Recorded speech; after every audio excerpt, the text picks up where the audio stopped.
안녕하세요. 저는 60대 초반 주부입니다. 저는 슬하에 딸과 아들을 하나씩 낳았어요. 첫째인 딸은 졸업을 해서 취업에 성공했고, 아들은 이제 졸업을 앞두고 있습니다. 결혼한 지는 30년이 되었어요. 저는 결혼을 하자마자 시댁과 합가해서 살았습니다. 진짜 힘들었어요. 시어머니는 보통이 아니셔서 기상천외하게 시집살이를 시켰습니다. 시아버지는 또 어떻고요? 하도 보수적이시고 가부장적이셔서 찍소리도 못 냈습니다. 그러다가 아득바득 돈을 아끼고 아껴 겨우겨우 분가를 했어요. 그것도 잠시 시아버지가 암에 걸리셔서 다시 합가해야 했지만요. 시아버지를 제가 8년 동안 수발을 들었어요. 그렇게 시아버지를 보내드리고 나니 시어머니가 아프시더라고요. 원래 지병이 있으셨는데 아무래도 시아버지가 그렇게 세상을 등지시니 시어머니가 병이 나셨습니다. 그래서 시어머니 수발도 들었습니다. 결혼 생활 동안 가슴에 피멍이 수백 개는 들었어요. 괴로운 날의 연속이었거든요. 오죽했으면 저는 시아버지가 돌아가셨을 때 안도의 한숨이 다 나왔습니다. 이제 살았구나 싶어서요. 시어머니도 몸이 아프셔서 모시는 와중에도 제게 할 말 못할 말 구분 못하셔서 그때는 참지 못하고 집을 뒤집어 엎어버렸습니다. 그렇게 저는 시집살이에서 해방되어 평화롭게 살고 있었죠. 시집살이가 오죽 심했으면 제 아이들도 자기 할머니를 싫어합니다. 제 남편은 또 외동이라서 어찌나 자기밖에 모르는 이기주의자인지 마음고생, 몸고생 다 했어요. 그러던 어느 날 남편이 저에게 졸혼을 하자고 하더라고요.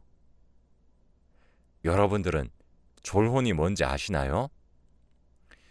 요즘 드라마, 예능 이런 곳에서 종종 보이더라고요. 졸혼은 결혼 생활을 졸업한다는 뜻이래요.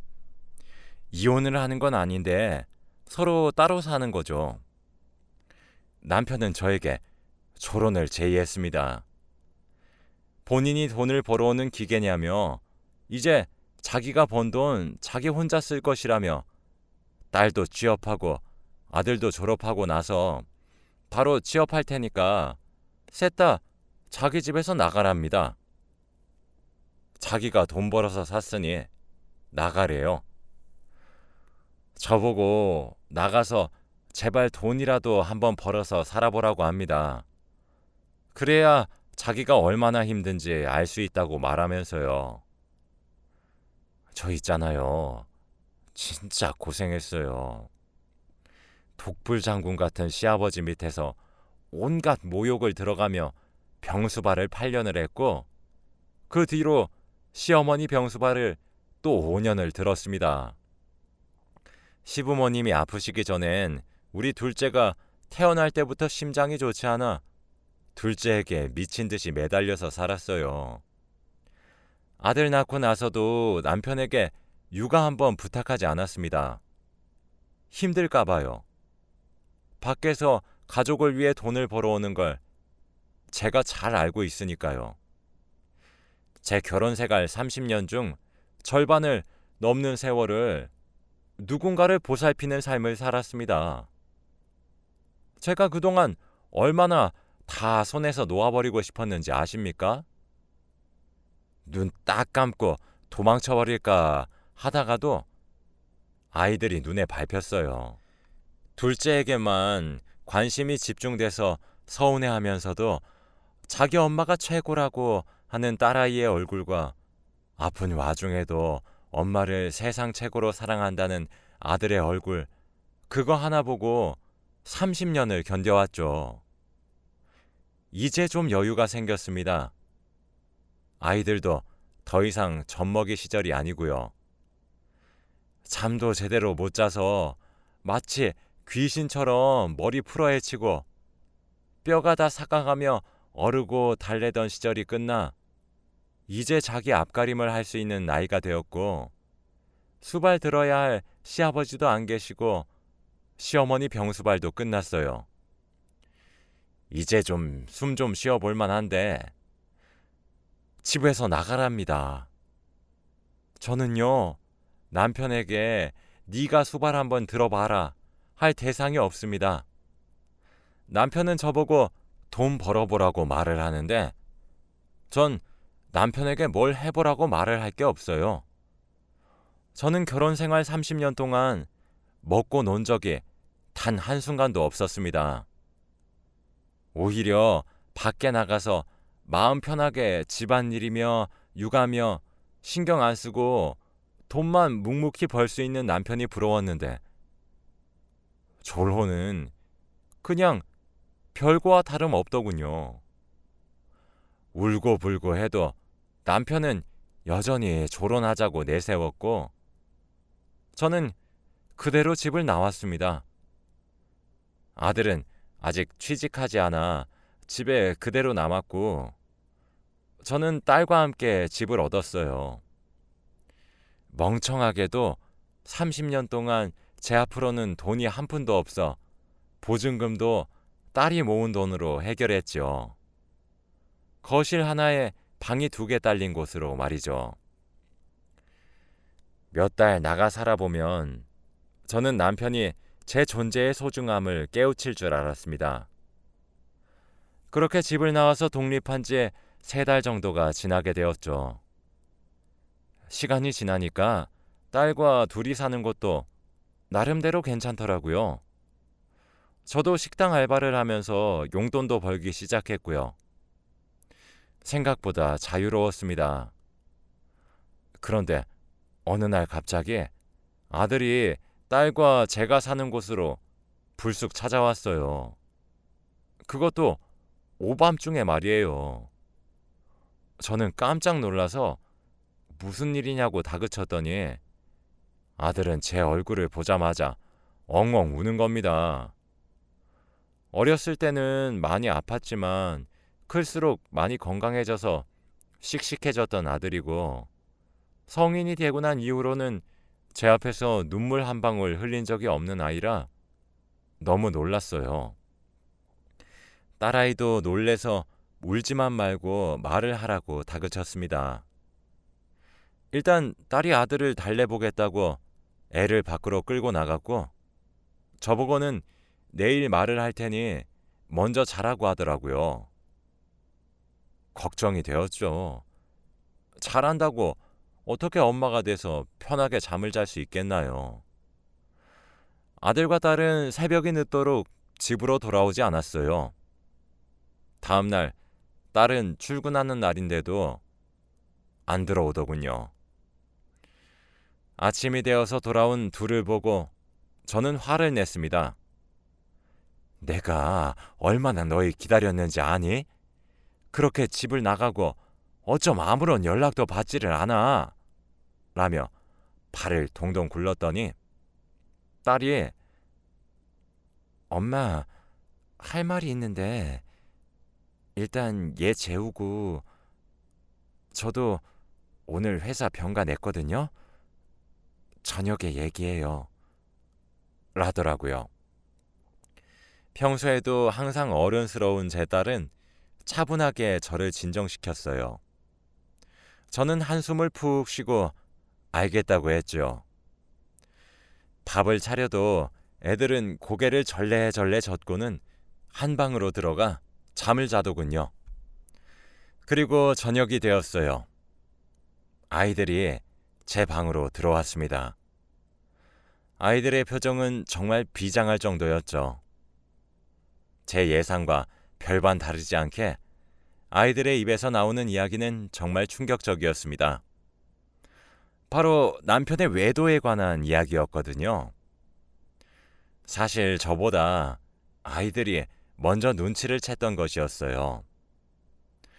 어쩐지 제 딸은 원래 부당하다고 생각하면 무서운 자기 아빠한테도 바락바락 대들던 아이였는데 집에서 나가라는 소리에 저를 끌고 나온 것이 이상하긴 했어요. 딸은 원래 어느 정도 눈치를 챈 상태였지만 정확한 물증이 없어서 제게 말을 못 해왔다고 합니다. 사실 물증이 있었어도 엄마가 어떻게 받아들일지 걱정이 돼서 말하는 게 힘들었을 것이라고 하더라고요. 그 말에 아들은 자기가 이어 말하며 그런데 그 물증을 자기가 가져왔다고 합니다. 딸이 저와 함께 집을 나가기 바로 전날에 딸이 아들 방에 들어와서 아빠 감시 잘해? 라고 했대요. 그러면서 감시하다가 이상한 점 있으면 바로 누나 집으로 튀어와 라고 말했다고 합니다. 처음에 아들은 누나가 무슨 헛소리를 하나 싶어서 대수롭지 않게 생각했고 아빠한테도 생각을 바꿔보면 안 되겠냐고 몇 번이나 물어봤대요. 그렇게 딸과 제가 집을 떠난 후 남편은 가사 도우미를 고용했다고 합니다. 그러면서 아들에게 지혁아, 남자 둘이서 살림을 살려고 해보니 도저히 못할 것 같아서 내가 가사 도우미를 하나 고용했어. 그러니까 예의 바르게 대하도록 해. 라고 했대요. 처음엔 제 아들도 가사 도우미에게 깍듯이 대했다고 했죠. 그런데 가사 도우미가 어느 순간부터 자꾸 큰 방에서 나오더랍니다. 제 남편 혼자 지내는 방에 자꾸 들락날락 거리니까 아들은 너무 의심이 들었나 봐요. 하루는 새벽에 화장실에 가고 싶어 아들이 일어나서 방 밖으로 나갔는데 큰 방에서 남편과 가사 도우미가 나누는 말소리가 들렸대요. 아들은 갸우뚱해서 가까이 다가가 엿들었는데 남편과 가사 도우미의 호칭이 여보, 자기, 뭐 이딴 것들이더랍니다.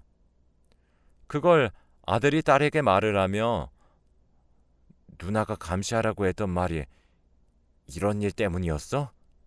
라고 물었고 딸은 진정하라고 아들을 다독인 후 증거물을 잡아오라고 했대요. 그렇게 저는 아무 사실도 모르고 지낼 동안 제 아이들은 저를 위해 고군분투를 해오고 있었던 것이었죠. 딸과 아들은 계획적으로 남편의 외도 근거를 착실히 모아왔습니다. 남편이 잠든 틈을 떠나 남편의 휴대폰을 훔쳐 도우미와 주고받은 더러운 대화들을 백업했고 남편 차에 있는 블랙박스들을 틈틈이 옮겨 담아왔죠. 아들이 저희 집으로 헐레벌떡 달려왔던 날은 아들이 결국 남편의 결정적이었던 장면을 목격하고 돌아온 길이었어요. 여느 때와 달리 남편의 차에 가서 블랙박스를 빼내와 백업을 하려고 했는데 자동차가 움직이더랍니다. 슬금슬금 차로 가까이 다가갔더니 믿지 못할 일이 벌어지고 있었다고 하네요.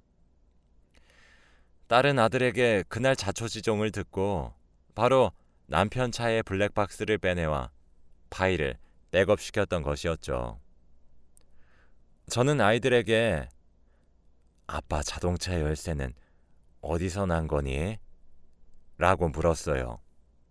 딸은 그냥 아빠가 엄마 보고 집에서 나가라고 했던 날에 슬쩍 가져와서 바로 열쇠집에 가서 복사했어. 그리고 지혁이한테 지어주고 돌려놨지. 라고 했죠. 저는 그 증거들을 가져오라고 말을 한 뒤 아이들을 방으로 내보냈습니다. 그리고 더러운 메신저 내용들과 블랙박스에서 나눈 대화 등등을 전부 두 눈으로 똑바로 든 채로 바라봤어요. 대화를 요약해보니 제가 시아버지 병수발을 들었을 때부터 시작된 관계더군요. 이제 좀 있으면 알고 지낸 지가 10년이 되어 가더라고요. 저는 멍청하게도 10년의 세월 동안 눈치조차 채지 못했습니다. 모든 사실을 알게 된 그날을 기점으로 저는 시름시름 앓게 되었어요. 사실 너무 충격적이었거든요. 저는 남편 하나만 바라보고 살았고 그렇게 헌신적으로 살아왔는데 배신감에 치가 떨렸습니다. 딸과 아들은 열이 올라 누워서 끙끙거리는 제 손을 잡으며 자기들은 괜찮으니 엄마를 위해 제발 이혼을 하랍니다. 억장이 무너지는 것만 같았습니다. 다른 사람도 아니고 제 자식들에게 남편의 외도가 들킬 수 있습니까? 억장이 무너져 내리는 것만 같았습니다.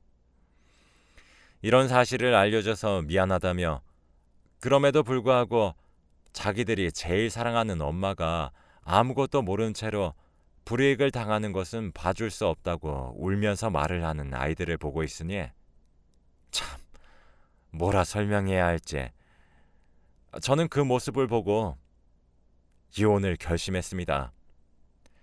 남편이 너무나도 괘씸했어요. 사실 저만 아는 사실이었으면 아이들에게 아빠를 뺏고 싶지 않아 넘어갔을지도 모릅니다. 무엇보다 소중한 제 보물들이니까요. 그러나 이미 아이들에게 먼저 들킨 이상 남편을 용서해 줄 수는 없었죠. 제 자식들이 대체 무슨 심정으로 저에게 모든 사실을 알렸겠습니까? 저는 독해지기로 결심을 했어요. 며칠 뒤 몸을 추스른 후 저는 변호사를 만나러 갔어요. 이혼 소송과 관련하여 상담을 받았습니다. 며칠에 걸쳐 저는 소장을 작성했어요. 그 후 남편에게 연락을 해서 밖에서 잠시 만나자고 했습니다. 저는 남편을 보자마자 당신 혹시 바람 펴? 라고 물었어요. 다짜고짜 사람 앉기도 전에 무슨 말을 하는 거야? 라고 남편은 딱 잡아떼더군요. 저는 다 알고 왔어. 솔직히 말해. 지금 바람 안 펴? 라고 물으니 남편은 여전히 이 사람이 뭘 잘못 먹었나? 당신 정신 나갔어? 무슨 말도 안 되는 소리야. 라며 오히려 자기 머리 옆에 손가락을 돌리며 저에게 미쳤냐고 물어보더군요.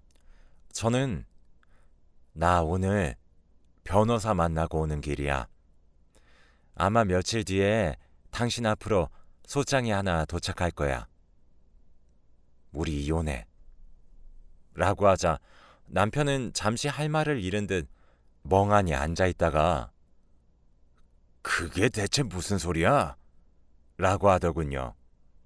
저는 그건 당신이 더 잘 알겠지.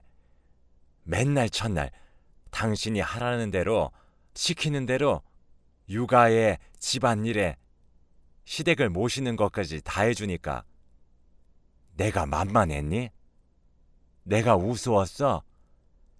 짐승도 은혜는 안다는 말이 있어. 다른 사람도 아니고 어떻게 당신이 날 두고 바람을 펴? 결혼하자는 것도 결국 집안으로 그 가사 도우미 들이기 위해서 만든 핑곗거리잖아. 라고 소리쳤습니다. 차분하게 말을 하고 싶었지만 결국 저는 이성을 잃게 되었죠. 남편은 두 눈이 커질 대로 커진 채로 저를 바라보고만 있었어요. 저는 씩씩거리며 사람을 바보로 봐도 정도가 있어야지. 그래, 10년 가까이 만난 네 애인이랑은 나랑 이혼하고 난 뒤에 결혼할 거니? 네가 사람이야? 당신이 사람이냐고? 라고 소리치며 제 앞에 놓여있던 제 커피를 들어 남편 얼굴에 들이부었습니다. 전 그걸로도 모자라 남편 몫의 음료도 남편 얼굴에 부었어요. 그리고 음료를 받치고 있던 쟁반을 들어 남편에게 휘둘렀습니다. 남편은 어버버하다 저한테 맞기 시작하자 정신을 차렸는지 제 두 손목을 잡으며 저를 제압하기 시작했죠. 어차피 힘에 부쳤던 저는 남편의 손을 뿌리친 뒤에 가방을 챙기고 일어나 마지막으로 남편 뺨을 내려쳤어요. 이혼하고 2번 다시 날 찾아오지 마. 당신 외도 알려준 사람들이 누군지 알고 있어? 당신 자식들이야. 알아? 네가 염치가 있고 쪽팔린 거 알고 있으면 내 앞에도 자식들 앞에도 나타나지 마. 라고 쏘아붙이고 저는 휙 뒤돌아서 집으로 돌아가 버렸습니다. 집으로 돌아가는 길 30년 동안 공들여서 만든 탑이 와르르 무너지면 이런 기분일까 싶더군요. 억장이 무너지다가도 슬펐고 눈물을 펑펑 흘리면서 소리내어 울다가도 화가 치밀었습니다. 그렇게 저는 남편과 이혼을 했어요. 제가 결혼 생활을 30년 유지해왔고 제가 아이들의 육아와 가사를 전담해 온 점, 시어머니와 시아버지를 합쳐 총 10년이 넘는 세월을 병수발을 들었고 남편의 외도로 인한 이혼 소송이고 그 모든 증거들이 뒷받침되고 유책 배우자가 남편인 점을 근거로 이혼에 성공했습니다. 저는 완벽히 승소했고 재산 분할 또한 제 기여도를 인정받아 5대5로 분할받을 수 있었고 거기다 남편에게 위자료도 받을 수 있었습니다. 저는 거기서 끝내지 않았고 가사 도우미에게도 소송을 걸어 위자료를 받아내었습니다. 남편과 가사 도우미 둘 다 오랜 세월을 속여온 점이 괘씸했는지 저와 변호사님이 생각했던 액수보다 더 큰 액수를 받게 되었어요. 그렇게 30년 넘는 결혼 생활을 종지부를 찍었습니다. 저는 분할받은 재산과 남편과 상간녀에게 받아든 위자료들을 가지고 아이들과 함께 살 새로운 아파트를 하나 구했어요. 딸과 아들 또한 자기 아빠가 제대로 사랑을 주지 않아 애착 관계도 없으니 미련 없이 저와 살기를 택했고 아빠와는 연을 끊고 없는 사람 셈 치겠다고 했다더군요. 남편은 자신의 인생이 파탄이 나서야 자기 잘못을 뉘우치기 시작하더군요. 자기가 미쳤었다며 돌아와 달라고 빌었습니다. 이혼 후에도 미친 듯이 전화가 왔고 제가 전화를 피하면 어떻게 알아낸 것인지 제가 알바를 하고 있는 식당에도 찾아오고 새로 살기 시작한 집 앞으로도 찾아왔어요. 술을 먹고 전화를 하기 일쑤였죠. 어떤 날은 욕설을 하면서 저를 저주하다가도 어떤 날은 울면서 미안하다고 제발 기회를 달라고 울었습니다. 정말 지긋지긋했어요. 전화를 아예 받질 않아 버리면 수십 통씩 미친 듯이 전화를 걸 때도 많았죠. 안 만나주면 차라리 죽어버리겠다고 저에게 협박을 하기도 했고요. 자기한테 돌아오지 않으면 저희 세 가족을 모두 죽여버리겠다고 하더군요. 저는 그 모든 것들을 다 녹음하고 증거를 남겼고 변호사를 찾아가 논의했습니다. 변호사님 말로는 고소까지 할 수 있을 것으로 보이고 접근 금지 가처분 신청도 함께 하자고 하시더군요. 저는 내일 법원에 또 갑니다. 이젠 법원이 친근할 정도네요. 10년 가까이 저를 기만할 땐 언제고 남편은 이제서야 제게 미친 듯이 사랑한다고 말을 해요. 참 우스웠습니다. 그리고 참 씁쓸했어요. 그래도 사랑해서 결혼했던 건데 제가 이 나이 먹고 이혼하게 될 줄 몰랐죠. 변호사님이 말씀하시길 이번에도 저에게 유리하게 적용될 것 같다고 하시더라고요. 저는 아이들과 셋이서 오순도순 잘 살고 있습니다. 딸과 아들이 증거가 없이 미리 말하지 못한 것에 대해 죄책감을 가지고 있는 것만 같아 마음이 참 아파요. 부모 잘못 만나 고생만 시키는 것 같네요. 바로 저번 달에 아들도 취업에 성공했는데 엊그제 제게 하얀 봉투를 하나 쥐어주더라고요. 뭔가 싶어서 열어봤더니 돈이었어요.